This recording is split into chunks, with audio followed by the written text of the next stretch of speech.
ఓ యేసయ్యా నీ జననమెంత దయనీయమో తలచుకుంటే నా గుండె తడబడి కరిగి కరిగి నీరవుచున్నది. హలో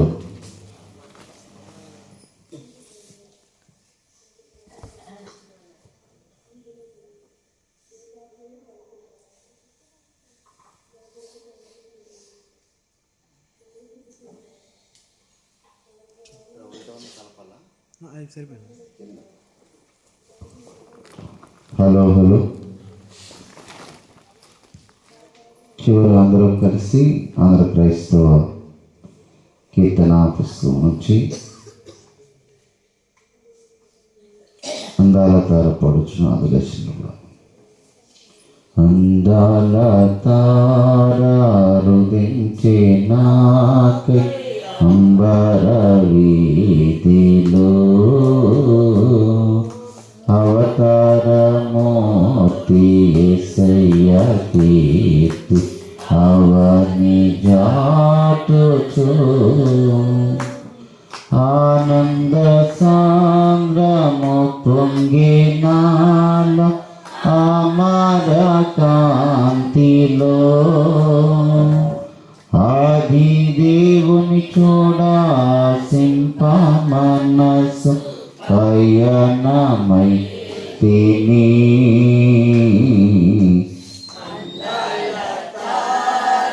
అరువించి నాకై అంబర వీధిలో అవతారమూర్తి యేసయ్య అవని చాటుచు విశ్వాసయాత్ర దూరమే విందుగా దోచెను వింతైన శాంతి వశించేనా విజయ పదమునా విశ్వాల నిలేని దేవకుమా వీక్షించు దీక్షతో విరజిమ్మి ఫలము ప్రవహించే ప్రేమ నొసగుచు అందాల తార రుదించే అంబర వీధిలో అవతారమూర్తి యేసయ్యకి అవని జాటుచు తండ్రి యొక్కయు కుమారుని యొక్కయు పరిశుద్ధాత్మ యొక్కయు నామమున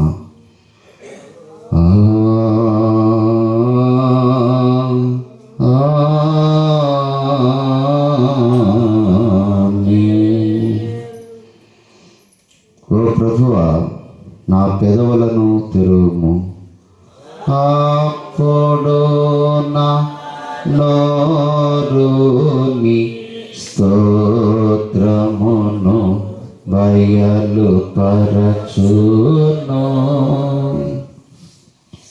ఓ దేవా నన్ను విడిపించుటకు త్వరగా రమ్ము. ఓ ప్రభువా నా సహాయము త్వరగా రమ్ము. తండ్రికి కుమారునికి పరిశుద్ధాత్మకును ఆది అందు ఇప్పుడెల్లప్పుడు యుగాయుగమున్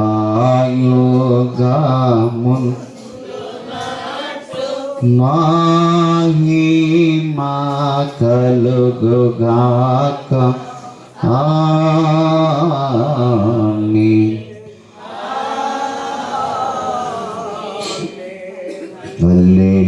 హల్లెలూయా.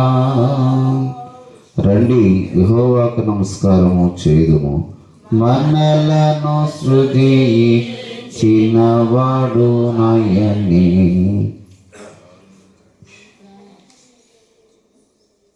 ఈ దినముగా ఏర్పాటు చేయబడిన 103వ కీర్తన ఉత్తర ప్రత్యుత్తర ఇది చదువుకుందాం. కీర్తన గ్రంథం నుంచి 103, పేజీ నంబర్ 505. మొదటి వచ్చిన ప్రారంభం 10 వచనాల వరకు చదువుదాం.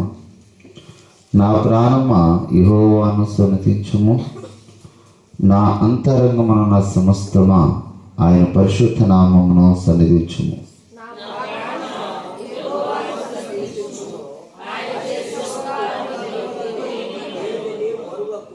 ఆయన నీ దోషములన్నిటినీ క్షమించువాడు, నీ సంకటములన్నిటినీ కుదుర్చువాడు.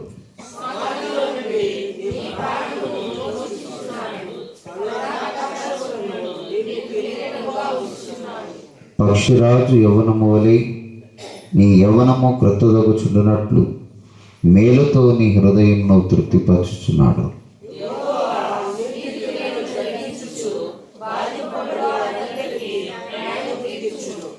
ఆయన మోషేకు తన మార్గములను తెలియచేసెను, ఇశ్రాయేలుల వంశస్థులకు తన క్రియలను కనపరిచెను.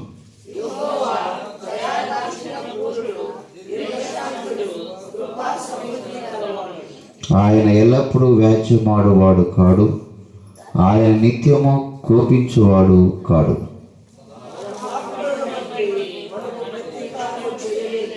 మన దోషములను బట్టి మనకు ప్రతిఫలము ఇయ్యలేదు. తండ్రికిన్ కుమారునికిన్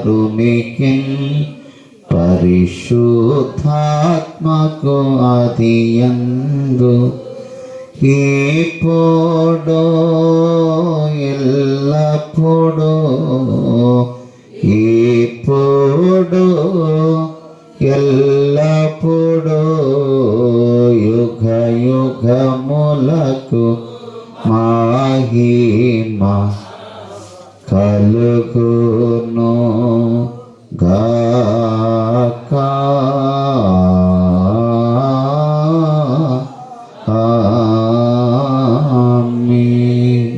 దయచేసి కూర్చుందాం.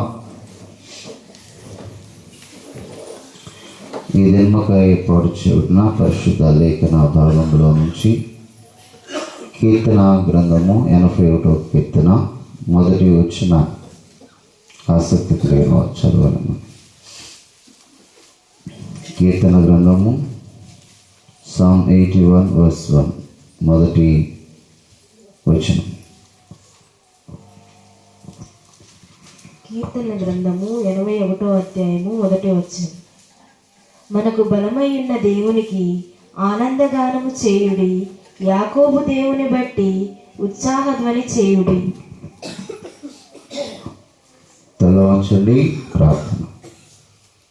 కృపోన్నతుడా మా పరలోక తండ్రి యేసుక్రీస్తు ప్రభువా, నీ మహిమోన్నతమైన నామమునకు స్తుతులు చెల్లిస్తూ ఇందుగనక పాటల ద్వారా మహిమ పొందిన తండ్రి, నీ పక్షం నిలచిన నీ దాసుడనైనా నా నోటి మీ మాటలు ఉంచి మీ బిడ్డలకు వినిపింపజేసి మహిమ పొందుకొనమని యేసు అతి శ్రేష్ఠ నామంలో ప్రార్థిస్తున్నాం తండ్రి, ఆమేన్. క్రీస్తునందు ప్రియ దేవుని సంగమా, ప్రభువైన యేసు క్రీస్తు నామములో మీ అందరికీ శుభాలు వందనాలు తెలియజేస్తున్నాం.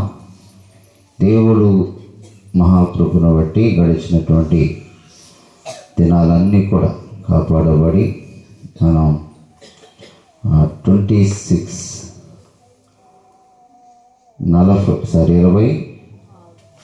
రోజులకి మనం వచ్చినాం. ఇంకా కేవలము 4 రోజులు మాత్రమే మిగిలి ఉన్నది. 5వ రోజు ఈ పండుగ, క్రిస్మస్ పండుగ. దేవుని కృపను బట్టి చాలా త్వరగా ఈ రోజులు అయిపోయినాయని అనిపిస్తూ ఉంది నాకు. కారణం ఏంటంటే మనకి చలి తెలియలే. చలి వస్తే చాలా రోజులు అయినట్టు అనిపించేదేమో, కానీ ఇబ్బంది లేనప్పుడు స్మూత్గా వెళ్తాయి డేస్, ఇబ్బంది ఉంటే కష్టంగా పోతాయి. దేవుని కృపలో గడిచిన రాత్రి ఈ చర్చి క్రిస్మస్, కాన్వర్ట్స్ క్రిస్మస్ చక్కగా జరిగించబడింది. అలాగనే పురుషులది, స్త్రీలది అని అయిపోయినాయి. ఈ సెమీ క్రిస్మస్ ఒకటే మిగిలింది. ఒక మాట నేను చెప్పాలని భావించి ఇక్కడ చెప్పాలనుకున్నా, అక్కడ చెప్పకూడదని నేను రాత్రి చెప్పలేదు. ఇంత ఉత్సాహంగా చిందులేశారు కదా ఈ కాలనీలో మొన్న, చెప్పకపోయినా వచ్చి ఎగిరిన వాళ్ళు ఉన్నారు కదా. అది ఎవరు క్రిస్మస్ మరి? రాత్రి వేసింది ఎవరిది? చర్చి మంద కదా, సంఘం మందే కదా. మరి ఆడకెందుకు రాలేదు అంత ఉత్సాహంగా? అంటే ఇది కట్టేసరికి దీని మీద కాన్సన్ట్రేషన్ అయిపోయింది తప్ప మీకు అది చర్చి గాను అది సంఘం కింద అనిపించలేదు మీకు. ఏమా, ఇది మనం రోజు ప్రార్థన చేసుకోకపోయినా ఇక్కడ బుధవారం ప్రార్థన, మిగతా ప్రార్థన చేసుకోవడం మీరు కట్టుకున్నాం. అసలు చేసేది కనీసం దాన్ని డెకరేషన్ చేస్తున్నారా ఏదైనా పండగకి? దీని చుట్టూ తిరుగుతున్నారు తప్ప. గుర్తుపెట్టుకోండి, దేవాలయం నెగ్లెక్ట్ చేస్తే దేవుడు మనల్ని మెచ్చడండి. అది దేవుని సన్నిధి. ఎప్పుడో పురాతనం నుంచి మిషనరీలు, సేవకులు, బోధకులు ప్రార్థన చేసి కట్టినటువంటి మందిరం అది. అందుకని దేవుడు తిరిగి తిరిగి తీసుకెళ్ళి మందిరం ఆడే కట్టించిన కారణం ఏంటంటే అది ప్రార్థనాయుతమైనటువంటి స్థలం. మన పల్లె కూడా మందిరం ఉండాలి కనుక దీనికోసం ప్రార్థన చేశాను, కట్టుకోమని చెప్పాను. తిట్లు తిన్నా, బొట్లు తిన్నా దీన్ని ఎట్టగట్ట పూర్తి చేసుకున్నాం. దీది వచ్చిందని చెప్పి దాన్ని ఏం చేయకూడదు, చేయకూడదా? నేను చేయకూడదు అంటున్నారు కానీ చేతను మాత్రం అదే. నేను ఓపెన్గా చెప్తున్నా. దీని చుట్టూ తిరిగినంత తేలిగ్గా దాని చుట్టూ తిరగలేకపోతున్నారు. అది దైవశాన్ని గుర్తుపెట్టి మోస్ట్ పవర్ఫుల్.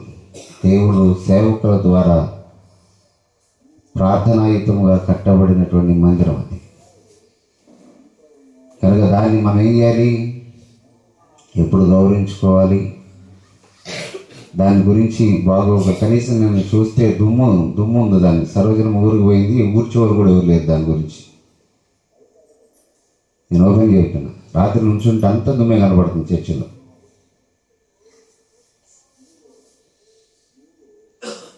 ఒక్క ఆమెకి ఉందా బాధ్యత, ఇవ్వవలసిన బాధ్యత? అందరికి లేదా? మరి ఆడైతే ఊరికి టిట్ అంటున్నా, మరి ఆడపోయి గొడవలేదే? గుర్తుపెట్టుకోండి, దైవ సన్నిధిని ఎప్పుడు కూడా మనం నెగ్లెక్ట్ చేయకూడదు. అది డెకరేషన్ లేదు, పండగ అనేసరికి ఏం లేకపోతే మా పిల్లవాడు బూరలు కొనుక్కొచ్చి ఆడు డెకరేషన్ చేసి పోయినసారి కూడా ఇదే జరిగింది. దీని మీద ఎంత కాన్సన్ట్రేషన్ ఉంటుందో దీనికి మించి కాన్సన్ట్రేషన్ దాని మీద ఉండాలి. ఎందుకంటే అది నిజమైనటువంటి మందిరం. ఇది కాదు, ఇది ఓన్లీ మనం ప్రార్థన చేసుకోవడానికి మాత్రమే కట్టబడినటువంటిది. కనుక దాన్ని ఎప్పుడు మనం గుర్తుంచుకోవాలి. వాళ్ళు పైకి చెప్పట్లేదు కానీ ఎంత బాధ. మన ఇక్కడికి వచ్చింది అనుష, ఇక్కడ వచ్చిన గొంతులు వచ్చిందో అని చూసింది. రాత్రి వాళ్ళు అనుకుంటున్నారు ఆడికి వచ్చారు జనం, ఇక్కడికి రాలేదు అని. అంటే వాళ్ళ కోసం మనం వెళ్ళటల్లా. గుర్తుపెట్టుకోండి, మనం ఎవరి కోసం వెళ్తున్నాం? దేవుడు. ఇక్కడికంటే ఎక్కువ వాడు ఎందుకు చేయాలి అంటే అక్కడ అన్ని జనుల మధ్య ఏం చేయాలి? మీరు గుళ్ళో కూర్చున్న వాళ్ళు, కనీసం గుళ్ళో కూర్చున్న వాళ్ళన్నా మాతో కలిసి తిరిగినట్టయితే కాస్త గంభీరంగా ఉంటుంది. అర్థం ఉందా? ఎట్లా ఉంటుంది? ఎక్కువ మంది వెళ్తే గంభీరంగా ఉంటుంది, నలుగురు ఆకర్షించబడతారు. ఏదో ఒక రకంగా పాట రూపానో, మాట రూపానో, డాన్స్ రూపానో, పాలట రూపానో ఒకరికి మనం సువార్త ప్రకటించిన వాళ్ళం అవుతాం. ఈరోజు ధ్యానాంశం ఏంటి? బలపరచు. దేవుడు ఏడైతే బలపరుస్తున్నాడు, ఆడికి బలపరచట్లేదా? దేవుని పనికి ఎక్కడైనా బలపరుస్తాడు. కానీ మనం సిద్ధంగా ఉండాలి కదా. మనం సిద్ధంగా ఉన్నప్పుడు బలమైన దేవుని కార్యాలు ఇప్పుడు కూడా బలంగానే చేయాలి. కనుక అది మనం మనసులో పెట్టుకుని ఎందుకు చెప్తున్నాను అని అంటే, వాళ్ళు నాకు ముందే చెప్పారు, ఇక్కడ గడితే దాన్ని పట్టించుకోరాలు, ఆడకు రారు కూడా నాకు ముందే చెప్పారు. అయినా నేను ఒప్పుకోవాలి ఆ మాటని. మీకు తెలియదు ఆ మాట, చాలా జరిగింది మీకు తెలియదు. అయినా నేను వాటిని మనకి మన పల్లె మనం దీవించబడాలన్న ఉద్దేశంతో మిమ్మల్ని పొరుకొల్పి ప్రోత్సహించి ఏమనిపించుకున్నా ఎందుకు మిమ్మల్ని పట్టుకొని ఎలాడుతున్నానంటే, మోషే కూడా నేను హెబ్రీయుడు అని తెలిసిన తర్వాత ఏం చేశాడు? మోషే ఐగుప్తి కుమారుడుగా బ్రతకటం 40 సంవత్సరాల వయసు వచ్చిన తర్వాత తెలిసింది, నేను ఎవరిని కాదు, ఐగుప్తీయుని కాదు, నేను ఎవరిని, యూదుణ్ణి, హెబ్రీయుని అని తెలిసిన తర్వాత సిపాయిల మీద చంపి ఇసుకలో బాతి పెట్టి అరణ్యానికి వారిపోయాడు. ఎవరికోసం? ఆయన ఒక మంచి మాట అంటాడు అక్కడ, ఈ ఐగుప్తి ధనం పెంటతో ఎంచుకున్నాను, ఐగుప్తి కుమారుని అనిపించుకున్నట్టు కంటే నేను ఎవరిని అనిపించుకోవడానికి ఇష్టపడుతున్నాను? క్రీస్తుకు. ధనం లేకపోయినా పేదవారైనా నా ప్రజలు నాకు అవసరం అని చెప్పి ప్రజల కోసం ఏం చేశాడు? నా ప్రజల కోసమనే నేను ప్రార్థన చేసేది. మీరు దీవించబడాలి, మీరు ఆశీర్వదించబడాలి, మీరు అభివృద్ధి చెందాలి. కానీ అన్ని విషయాల్లో కూడా ఏముండాలి అంటే, దేవుడు కూడా పరిశీలన చేస్తాడు పైనుంచి, ఏ విషయంలో ఆసక్తిగా ఉన్నావు, ఏ విషయంలో ఆసక్తిగా లేవని. 6:30కి ర్యాలీ అంటే 8:30కి కూడా బండి రాలాడకి. దాని అర్థం ఏంటంటే ఆసక్తి ఎంత హీనంగా ఉందో ఒకసారి ఆలోచన చేసుకోండి. ఎప్పుడైనా సువార్త ప్రకటన తెలిసిన వాళ్ళకి కాదు చెప్పాల్సింది. ఎవరు చెప్పాలి? తెలియని వాళ్ళకి చెప్పినప్పుడు దేవుడు మనం మెచ్చుకుంటాడు, మనం దీవిస్తాడు, మనం ఆశీర్వదిస్తాడు. కనుక ఈ సందర్భం వచ్చింది కనుక నేను చెప్తున్నాను, ఎప్పుడు కూడా దైవ సన్నిధిలో ఉన్న ఆసక్తి మీరు వేయమని నేను అంటలా. ఇక్కడ మీరు వేసారు అంటే మన పల్లి కనుక మనం చిందలేయాలనే ఉద్దేశం మీరు వేసి, కనీసం మీరు వేయకపోయినా ఏం చేయాలి?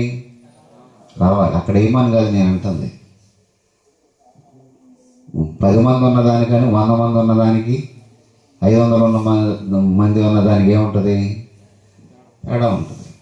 అది మనం ఎప్పుడూ గుర్తుంచుకొని దేవుని పని ఏదైనా ఎట్లా చేయాలి? బలంగానే చేయాలి. ఎందుకు? దేవుడు బలవంతుడు. ఎందుకు? ఈరోజు బలపరచు బలవంతుడు. ఆ బలపరిచేటువంటి బలవంతుడు బెత్లెహేము పురములో బహుబలిష్ఠుడైన దేవుడుగా చిన్న బాలుడుగా ఆయన జన్మించాడు. కనుక ఈరోజు వాటి గురించి కొన్ని మాటలు మనం ధ్యానం చేసుకొని ముగించుకున్నాం. చదవండి, యోబు గ్రంథము 36వ అధ్యాయము 7వ వచనం చదవండి. యోబు గ్రంథము 36:7. నీతిమంతులను ఆయన చూడకపోడు, సింహాసనము మీద కూర్చుండు రాజులతో వారిని నిత్యమును కూర్చుండబెట్టును, వారు గణపరచబడుదురు. వారు సంఖ్యలతో కట్టబడిన ఎడల బాధాపాస్యముల చేత పట్టబడిన ఎడల వారు ధర్మముగా ప్రవర్తించురని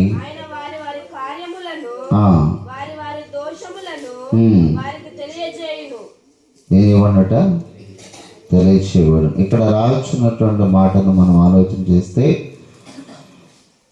36వ అధ్యాయములో ఏమంటున్నాడు అనంటే 5వ వచనములో, ఆలోచించుము, దేవుడు బలవంతుడు కానీ ఆయన ఎవరిని తిరస్కారము చేయడు, ఆయన వివేచనా శక్తి బహు బలమైనది, భక్తిహీనుల ప్రాణమును ఆయన కాపాడును.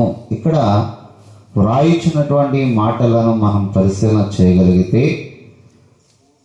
ఆయన ఏమంటున్నాడు అంటే, ఆలోచించుము, దేవుడు బలవంతుడు కానీ ఏం చేయడంట? ఆయన ఎవరిని తిరస్కరించాడు అట.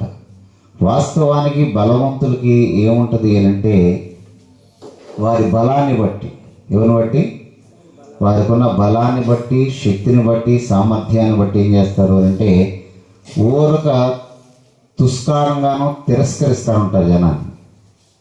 ఎప్పుడైనా మీరు పహిల్మాను చూస్తుంటారు కదా, ఈ కండలు మెలికలు తిప్పుకొని ఏమంటారు వాళ్ళని, పహిల్మాన్లేగా మళ్ళీ యుద్ధం చేస్తారు.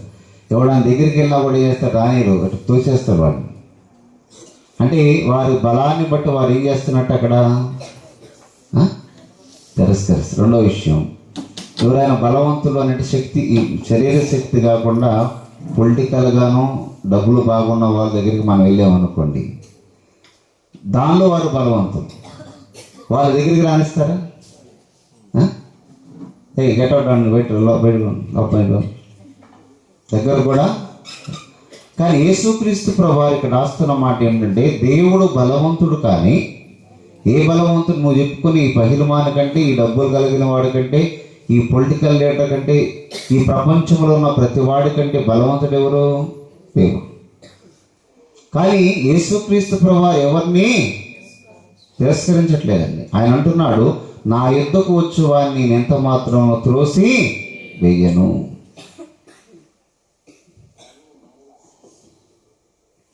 బలవంతుడుకున్న లక్షణము తిరస్కార బుద్ధి. కానీ ఈ ప్రపంచంలోకెల్లా అత్యంత బలవంతుడు ఎవరు అని అంటే దేవుడు. ఆయన మనల్ని ఏం చేయట్లేదు, తన బలాన్ని బట్టి, బలాతిశయాన్ని బట్టి మనల్ని తిరస్కరించట్లా.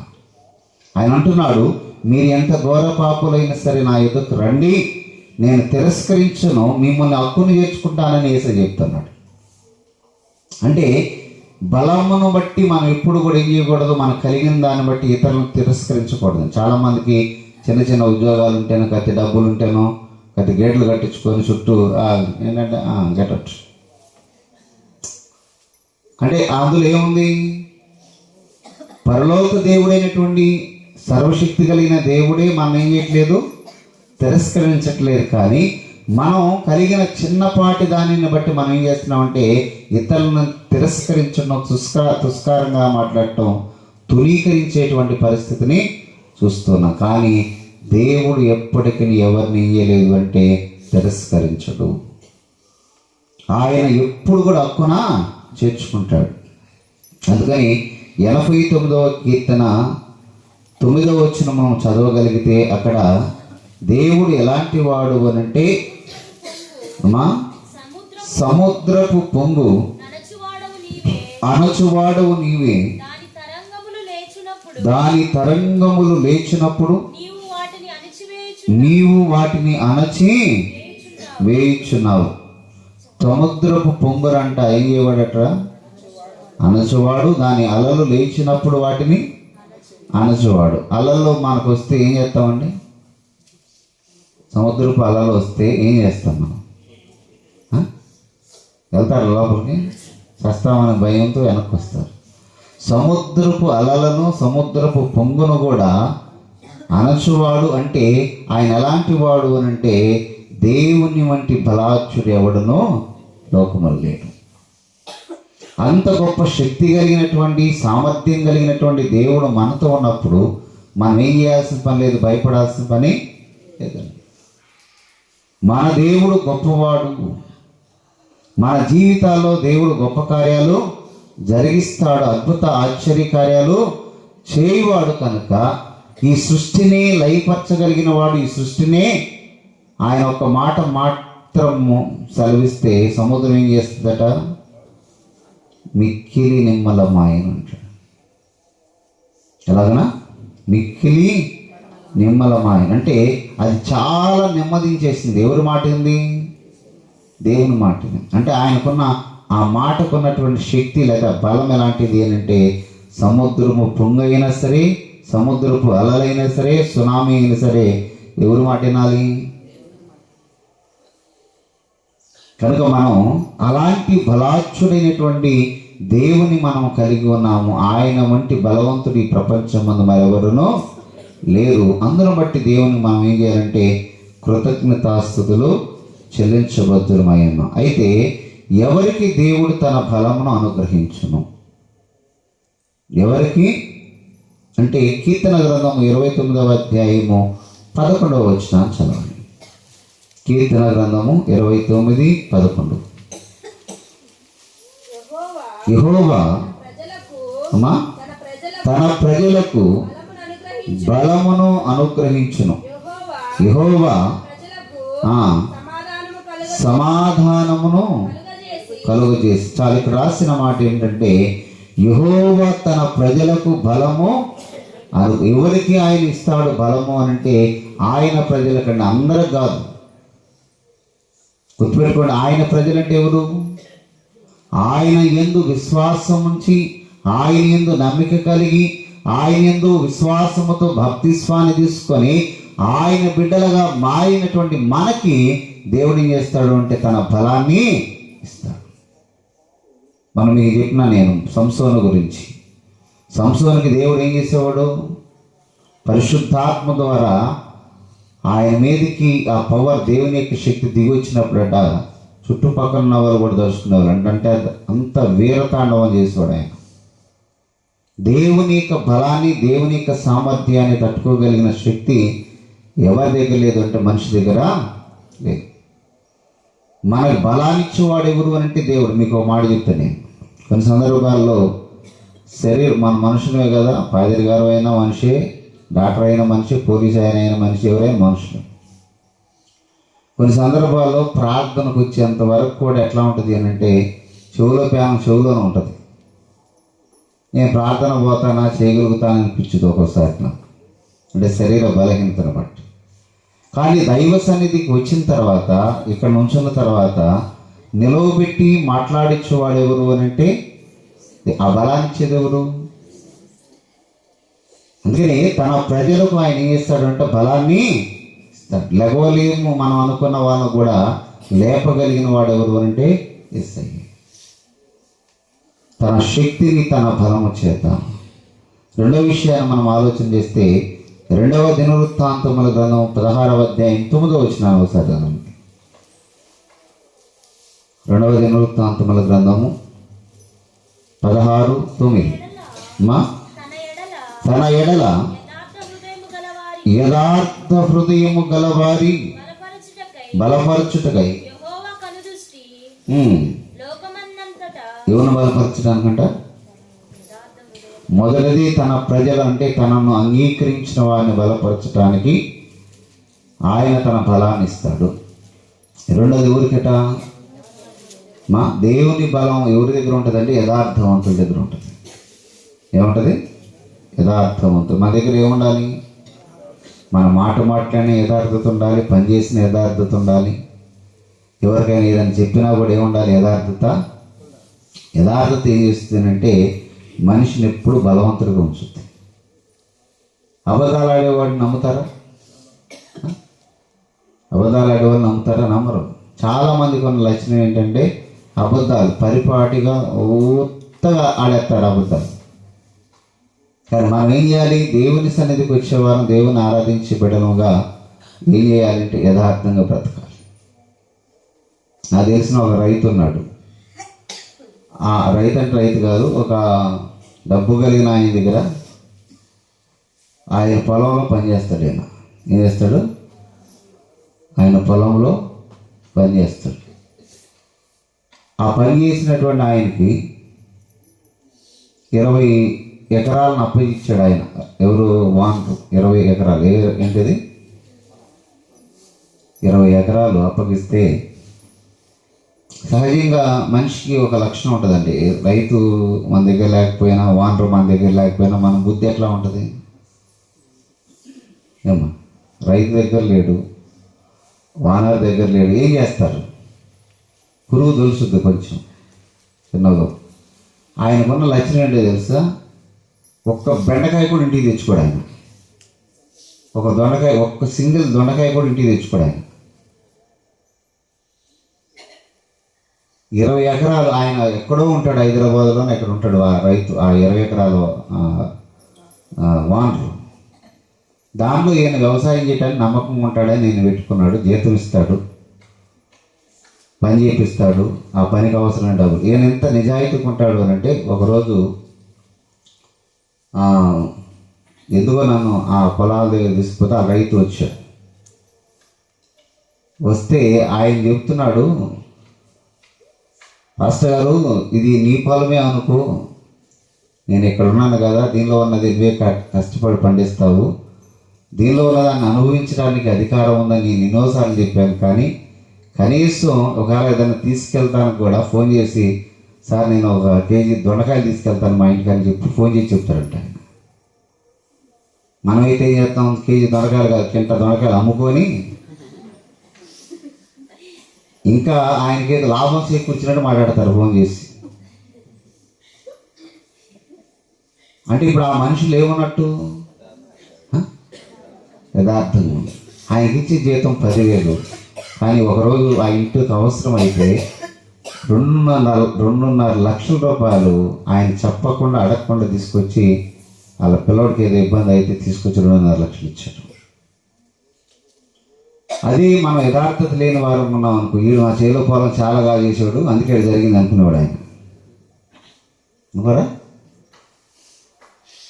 అంటే మనం ఒక పని చేసినా, ఒక మాట మాట్లాడినా, ఏదైనా చేసినా దేవుడు ఉండాలి మనలో, యథార్థం. అందుకే దేవుడు అంటున్నాడు, యథార్థ హృదయం అంటే ఆయన చేస్తాడట, బలపరుస్తాడు. మనం క్రైస్తవంగా ఉన్నప్పుడు మనం ఏం చేయాలి, మనలో యథార్థత ఉండాలి. చాలామంది అంటారు లోకం బాగాలేదు పాస్టర్. లోకం బాగపోతే పర్లేదండి, వాడితో పాటు మనం నాశనం అవ్వాల్సిన పని లేదు. మనం యేసయ్య బిడ్డలకు ఉన్నాం కనుక మనం ఏం చేయాలి, మన యథార్థత మనం కాపాడుకోవాలి. 10 మంది బావిలో పడ్డారని మనం పోయి బావిలో పడలేం కదా, పడతాము. అది కరెక్ట్ కాదు. మన జీవితం గుర్తుపెట్టుకోండి, తన ప్రజలకు ఆయన బలాన్ని ఇస్తాడు. రెండవది, యథార్థ హృదయులకి ఆయన బలమునిస్తాడు. మూడో విషయాన్ని ఆలోచన చేస్తే, కీర్తన గ్రంథము 86వ అధ్యాయం 16 వచనం చదవండి. కీర్తన గ్రంథము 86:16. అమ్మా, నా తట్టు తిరిగి నన్ను కరుణింపుము, నీ సేవకునికి నీ బలము అనుగ్రహింపము, నీ సేవకురాలి కుమారుని రక్షింపు. ఇక్కడ మూడో విషయాన్ని ఆలోచన చేస్తే, దేవుడు తన సేవకులకు ఏం చేస్తాడు, బలమును అనుగ్రహించు. నేను ఇందాక చెప్పాను, ఎప్పుడైతే అపోస్తలుడైన పౌలు అంటాడు, నేను ఎప్పుడు బలహీనున్నో అప్పుడు బలవంతుడిని, ఎప్పుడు బలవంతుడినో అప్పుడే బలహీన. మనుషులను కనుక బలహీనత వచ్చింది, కానీ బలహీనమైనటువంటి మనుషులను బలపరచువాడు ఎవరు అంటే దేవుడు తన సేవకులను ఏం చేస్తాడు అంటే ఆయన బలపరుస్తాడు. ఎలాగనంటే శరీరకంగా కాదు, ఆత్మీయంగా బలపరిచి తన అభిషేకాన్ని ఇచ్చి తన ప్రజలకు సువార్తను ప్రకటించడానికి బలపరచువాడు ఎవరు అంటే దేవుడే. కారణం ఏంటో తెలుసా, మనం ఎప్పుడైతే దైవికంగా ఉంటామో దేవుడు మనల్ని ఉన్నతంగా దీవిస్తాడు, ఆశీర్వదిస్తాడు. మీకు మాట చెప్తాను నేను. ఎంతో సుందరుడు మన పాట తెలుసు కదా మీ అందరికీ. ఆ పాట రాసింది బాపట్ల ప్రశాంత్ రాజు గారు. నేను చిన్నపిల్లడప్పుడు మంచి స్పీకర్, ఆయన బాగా వాకింగ్ చెప్పాడు. గుంట గ్రౌండ్లో మీటింగులు పెడితే, సరే గుంట గ్రౌండ్ కాదు, స్వరాజ్య మైదానం విజయవాడ, ఇప్పుడు అంబేద్కర్ బొమ్మ పెట్టారు కదా, అక్కడ తండోపతండాలకు వచ్చేవాళ్ళు. ఆ రోజుల్లోనే మా నాన్న మా ఊర్లో పెద్ద పెద్ద స్పీకర్ల చేత ఈ మీటింగ్స్ పెట్టేవాడు. ఈ పెద్ద స్పీకర్ కదా అని చెప్పి ప్రశాంతరాజు గారిని మా ఊర్లో స్పీకర్ వేస్తే ఆయన ఏం చేశాడు, ఇది పల్లెటూరే కదా, బొడ్డూరే కదా అని ఏదో నోటికి వచ్చినట్టు 4 మాటలు చెప్పాడు. వాక్యం సరిగ్గా చెప్పాల. ఆయనకి ఆ సంగతి ఆయనకు కూడా తెలుసు. అంటే ఆయన ఉద్దేశం ఏంటంటే వీళ్ళందరికీ ఎవరు తెలియదులే, ఏం చేయదు, వీళ్ళందరూ వాక్యం తెలియదులే అని చెప్పి ఆయన ఏదో నోటికి వచ్చిన 4 మాటలు చెప్తే, ఇంటికి వచ్చిన తర్వాత మా నాన్న అడిగాడు, ఎట్లా ఉంది వాక్యం అని అంటే, నేను తీసుకొచ్చినందుకు, నన్ను చెప్పినందుకు నిన్ను ఇద్దరు తిడుతున్నారు ప్రజలు అని చెప్పి తిట్టాడు. నువ్వు సేవకుడివి, మంచి వాక్యం చెబుతావని నేను తీసుకొస్తే నువ్వేంది కాకమ్మ కథలని చెప్పుకొచ్చావు, వాక్యం చెప్పబోయిందని అని అంటే, అప్పుడు అన్నాడు ఆయన, నేను నిజంగానే వాక్యం చెప్పలేదయ్యా, ఇది పల్లెటూరు కదా, ఏముంది వాళ్ళకేం తెలుస్తుందని ఏదో 2 మాటలు చెప్పాను అని అంటే, అప్పుడు ఆయన మోకరించి ప్రార్థన చేశాడు. ప్రభు, సాయంత్రం మీటింగ్ కూడా నేను వెళ్ళిపోతానని ఆయన, సాయంత్రం మీటింగ్ కూడా నేను ఉంటానని ఉండి మోకరించి ప్రార్థన చేసి, ప్రభా నన్ను నీ సాధనముగా వాడుకో, నన్ను బలపరచు, నీ ఆత్మచేత నన్ను అభిషేకించమని ఆయన మా ఇంట్లో మోకరించి ప్రార్థన చేసి ఆ రాత్రి వాక్యం చెప్పాడు. అసలుకి అల్లాడిచ్చేశాడు. ఏం చేశాడు? అల్లాడి. అప్పుడు అన్నాడు, ప్రశాంత్ రాజు అంటే ఇది కదా. అంటే ముందు చేసిన వాక్యంలో బలం ఉందా? చెప్పాలి. గుర్తుపెట్టుకు, మనం ఎప్పుడైతే ఆత్మీయంగా సిద్ధపడతామో దేవుడు ఏం చేస్తాడు అంటే తన అభిషేకాన్ని ఇస్తాడు, తన బలాన్ని ఇస్తాడు. తన సేవకులను బలపరచువాడు ఎవరు అంటే ఫోర్త్ 4వ విషయాన్ని మనం ఆలోచన చేస్తే ఆయన అంటున్నాడు, యోబు గ్రంథము 4వ అధ్యాయం 3వ వచనాన్ని చదవండి. యోబు గ్రంథము 4వ అధ్యాయము 3వ వచనం. అనేకులకు నీవు బుద్ధి నేర్పినవాడవు, బలహీనమైనటువంటి చేతులను బలపరిచిన వాడవు. చాలమ్మా. ఎవరికి బలాన్ని ఇస్తాడు? 4వది అంటే బలహీనమైనటువంటి వారికి.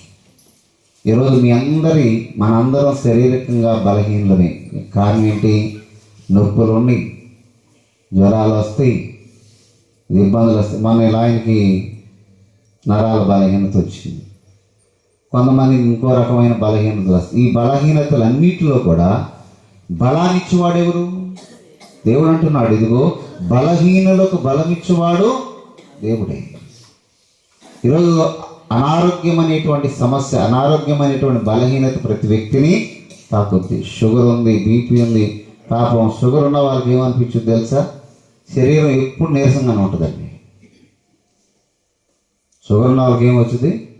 ఎప్పుడు షుగర్ వల్ల బలహీనంగా ఉంటే, ఒళ్ళు నొప్పులు కొంటే, అనీజీగా, అంటే ఏదో ఉన్నామన్నట్లుగా ఉంటుంది. ఆ షుగర్ వల్ల ఏం చేస్తుందంటే అప్ అండ్ డౌన్ అయ్యి చెవులు మూతలు పడిపోయి, సమయానికి తిన్నా ట్రబులే, తినకపోయినా ట్రబులే. తింటేనేమో షుగర్ ఎక్కువ, తినకపోతేనేమో షుగర్ డౌన్ అవుతుంది. ఏదైనా సావి. కానీ మనము బలహీనపరచబడకుండా బలవంతులుగాను ఈ లోకములో జీవిస్తున్నాము అని అంటే ఆ బలాన్ని ఇచ్చిన ఆయన ఎవరు? అందుకని దేవుని యొక్క వాక్యం స్పష్టంగా చెబుతుంది, బలహీనులకు దేవుడు తన బలమును ఇచ్చును. ఈరోజు మనం ఇంకో రకంగా వెళ్దాం బలాన్ని గురించి. మనందరూ ఎవరు తెలుసా? బలహీనులు. ఏ రకంగా బలహీనులు అంటే, ఈ సొసైటీలో మనం బలహీనులు. ఈ సొసైటీలో మనం బలహీనులు. కారణం ఏంటి? దళితులమి, నిమ్న జాతులమి. పూర్వకాలంలో మనకు ఒక పేరు ఉండేది, చండాలాస్ అని. ఏ ఆసు?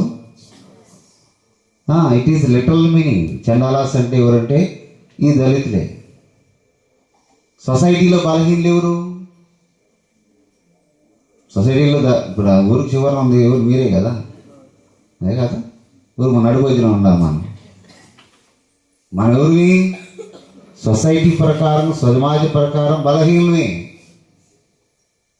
ఇందులో కూడా ఒకడు బలవంతుడు అంటే ఒకడు బలహీనుడు అంట. అవతలడు ఒకడు బలహీనుడు వీడు అంటాడు, మనకంటే వాళ్ళు తక్కువ అంటాడు. మనం ఈ పెద్ద వ్యాపారం అయినట్టు. అందుకని ఈ 2 జాతులు సరైనవి కాదని ఇసురు బయట వేశారు, ఊరు బయట. ఇందులో కూడా ఒకడు అదుకుడు అంట, ఒకడు అదుకుడు అంట. ఇద్దరు పనికి రాని వాళ్ళని కదా ఊరు బయట వేసింది వాళ్ళు. దేవుడు ఎవరి దగ్గరికి వచ్చాడు? ఊర్లో ఉన్న మనగాళ్ళ దగ్గరికి వచ్చాడా? మీరు గుర్తుపెట్టుకుని, యెరూషలేములో, బెత్లెహేములో యేసయ్య పుట్టినప్పుడు యెరూషలేములో ఎవరున్నారు? కోటీశ్వరులు ఉన్నారు, రాజులు ఉన్నారు, గొప్ప వాళ్ళు ఉన్నారు, జమీలు ఉన్నారు, ఉన్నతమైనటువంటి వారు ఉన్నారు. వాళ్ళ దగ్గరికి యేసయ్య సువార్త వెళ్ళలేదండి. ఊళ్ళో ఊరు లేదనా? ఏడవ పొలంలో దూరంలో దాచుకున్నటువంటి గొర్రెల కాపర్ దగ్గరికి వెళ్ళింది. దేవుడు ఎవరి కోసం వచ్చాడు అని అంటే బలహీనులను బలపరచడానికి వచ్చాడు. మన జీవితాన్ని మనం ఆలోచన చేస్తే మనం కూడా బలహీనమై ఒకప్పుడు. ఈరోజు కొంచెం ఆర్థిక విసులుబాటు కలిగి కత్తి పొలాలు పండించుకున్నా, లేకపోతే పని చేసుకున్నా, చిన్న చిన్న ఉద్యోగాలు చేసుకుని బ్రతున్నాం. ఒక 20-25 సంవత్సరాల క్రితం పోతే కనీసం పిల్లవాడికి భోజనం పెట్టాలని కూడా భోజనం లేనటువంటి దుస్థితిలో బ్రతికినటువంటి పల్లెలు ఉన్నాయి. అలాంటి వారి దగ్గరికి మిషనరీలు వచ్చి స్కూల్స్ పెట్టి దేవాలయాలు కట్టి వాళ్ళకి విద్యాబుద్ధులు నేర్పించి గోధుమలు లేకపోతే బియ్యమో ఏదో ఒకటి ఇచ్చి వారికి సువార్తను ప్రకటించి పల్లెలను ఏం చేశారు అంటే బలపరిచారు. బలహీనుల దగ్గరికి క్రీస్తు యొక్క సువార్త మొదటగా వచ్చింది భారతదేశంలో. వెనకాల ఒక ఆయన ఉన్నాడు, ఎవరైనా అంబేద్కర్ అక్కడి వరకు కూడా కాదు కదా. అంబేద్కర్ రాజ్యాంగం రాశారని చెప్పుకుంటారు. అంబేద్కర్ రాజ్యాంగం రాయడానికి కారణం ఎవరు తెలుసా? క్రైస్తవ్యం. ఎందుకని? భారతదేశంలో స్కూల్స్ లేవు చదువుకోవడానికి. ఎప్పుడు వరకు? మిషనరీలు రాకముందు భారతదేశంలో ఎడ్యుకేషన్ సిస్టమ్ అనేది లేదు. మిషనరీలు వచ్చిన తర్వాత పల్లెల్లో స్కూల్స్ పెట్టి పిల్లలను విద్యావంతులకు చేస్తే ఆ విద్యావంతులైనటువంటి దానిలో ఆ స్కూల్స్లో ఎవరు చదువుకున్నాడు? అంబేద్కర్ చదువుకున్నాడు. అంతకుముందు ఏ భారతదేశం స్కూల్స్. తర్వాత యూనివర్సిటీలో లండన్ పోయి చదువుకున్నాడు, అమెరికాలో చదువుకున్నాడు. ఏ యూనివర్సిటీలు? క్రైస్తవ యూనివర్సిటీలు. క్రైస్తవ్యాన్ని బట్టి అతడు చదువుకున్నాడు, క్రైస్తవ్యాన్ని బట్టి అతడు ఆ రాజ్యాంగాన్ని రాయగలిగాడు. అంటే క్రీస్తును బట్టి ఎక్కడైతే బలహీనత ఉంటుందో ఆ బలహీనలను బలపరచడానికి యేసయ్య లోకానికి దిగి వచ్చాడు. తెలుసు మీకు సంగతి? మనం ఎప్పుడు బలహీనమో గుర్తుపెట్టుకోండి. మన దగ్గరికి ఎవరు రారు, మన ఎవరు పట్టించుకోరు అని అంటే ఈ ప్రపంచంలో ఉన్న మనుషులు మీ దగ్గరికి రాకపోవచ్చు, కానీ ఈ సమస్త సృష్టికి కారకుడైనటువంటి దేవుడే మన దగ్గరికి వచ్చాడు. అందుకని బలహీనులను బలపరచటానికి యేసయ్య లోకానికి దిగి వచ్చాడు. అందుకని ప్రయాసపడి భారం వచ్చిన సమస్త జనులారా నా ఎదుకు రండి, మీకు నేను విశ్రాంతిని కలుగజేస్తాను. మన దగ్గర క్రైస్తవ్యం వచ్చిన తర్వాత, మన దగ్గరికి ఎడ్యుకేషన్ వచ్చిన తర్వాత, మనకి విద్యాబుద్ధులు వచ్చిన తర్వాత సొసైటీలో మన వాళ్ళు కాకపోయినా మీకు ఒక మాట చెప్తారు. మా ఊళ్ళో ఒక రెడ్డి గారు ఉన్నాడు.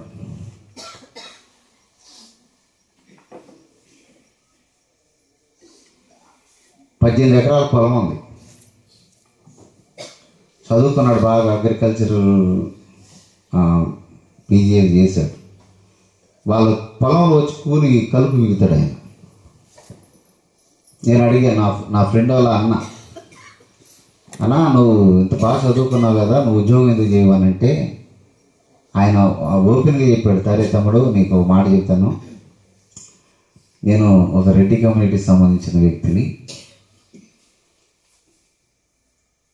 ఇప్పుడు నేను ఉద్యోగం చేశాను అనుకో, మీ వాళ్ళు ఎవరన్నా నా పై ఆఫీసర్ అయ్యాడు అనుకో, వాడికి ఏం చేయాలి నేను అన్నాడు. జాగ్రత్త వినాలి ఈ మాట. మీ వాడు కూడా నా పై ఆఫీసర్ అయితే నేనేం చేయాలి? ఇప్పుడు పై ఆఫీసర్ ఏం చేయాలి?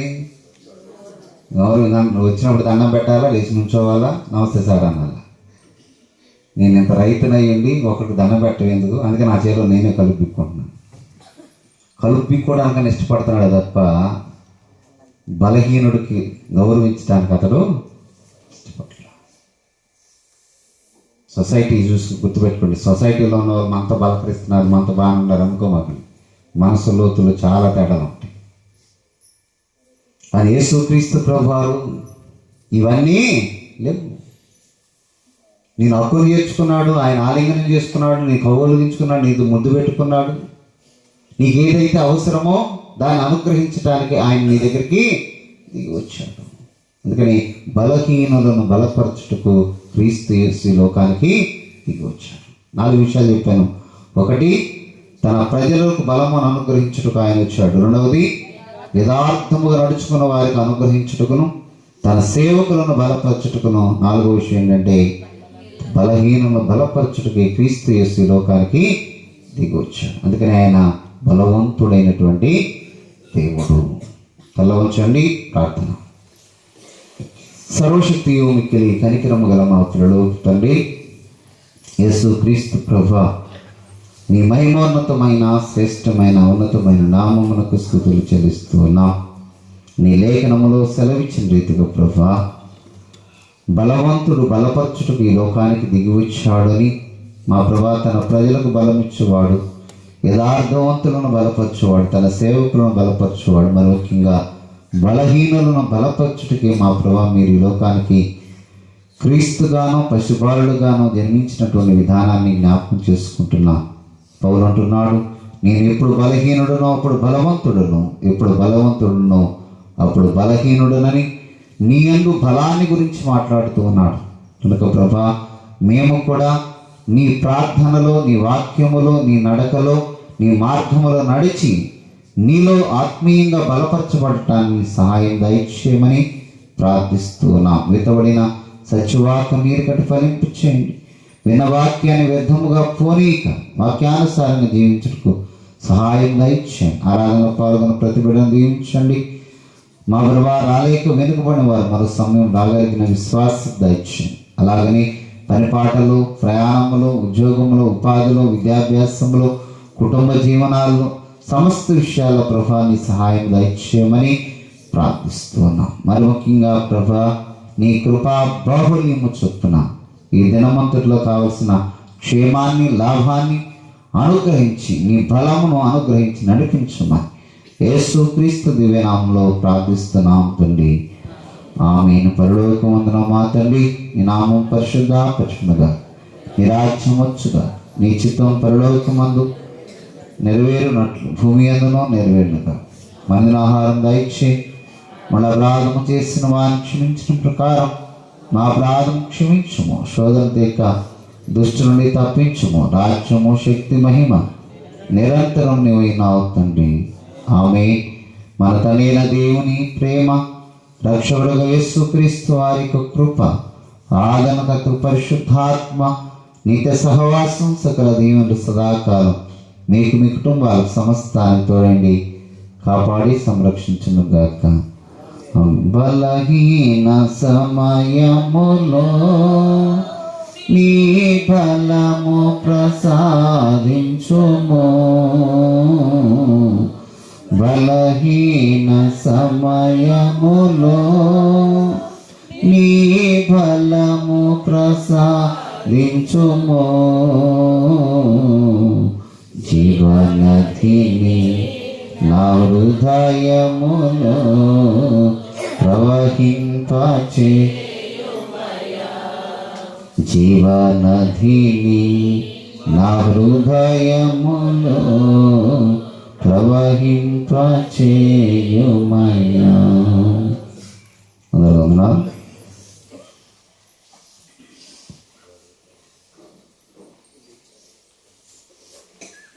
ఎం ప్రసాద్.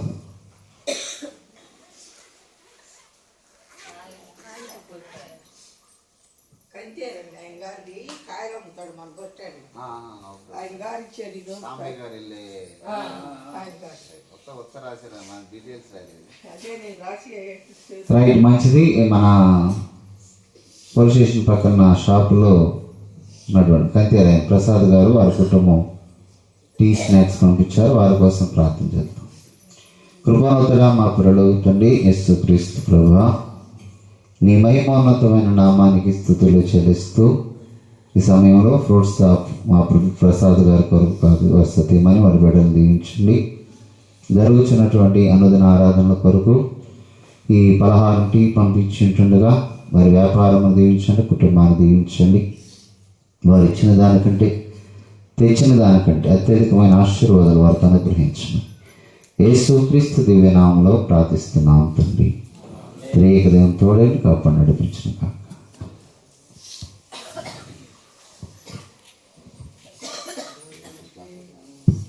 రైట్ రండి, మా ప్రార్థన చేద్దాం. కృపానుదరి సమయంలో తగిన టీ స్నాక్స్ దీవించండి. పంచువారి జ్ఞానం పుచ్చుకున్న వారి శక్తిని బలం దయచేయమని యేసునామమున ప్రార్థిస్తున్నాం తండ్రి. త్రియేక దేవుని తోడు కాపాడి నడిపించండి.